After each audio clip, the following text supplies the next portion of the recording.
আমি ওমরের নামে আল্লাহর কাছে নালিশ করব। কি নালিশ করবে? যে ওমরের আমলে আমি না খেয়ে আছি, আমার সন্তান না খেয়ে আছে। কথা বুঝতে পারছেন? এই কথা শোনার সাথে সাথে ওমর রাদিয়াল্লাহু আনহুর মানে বুকে আল্লাহ পাকের ভয় চলে আসলো, হৃদয় প্রকম্পিত হলো।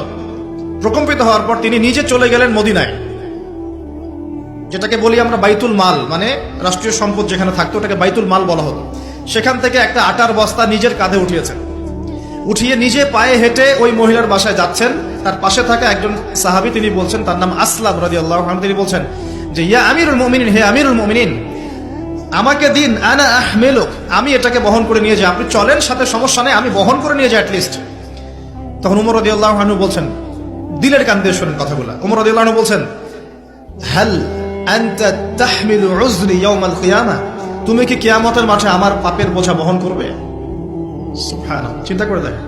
নিজের হাতে গেলেন, রান্না করে খাওয়ালেন, তারপরে বললেন আগামীকাল তুমি আমিরুল মুমিনিনের দরবারে এসো, সেখানে আমাকে পাবে। এই হলো ওমর রাদিয়াল্লাহু আনহুর খেলাফত। একদিন তিনি তার যে উট, এটাকে পরিষ্কার করছেন।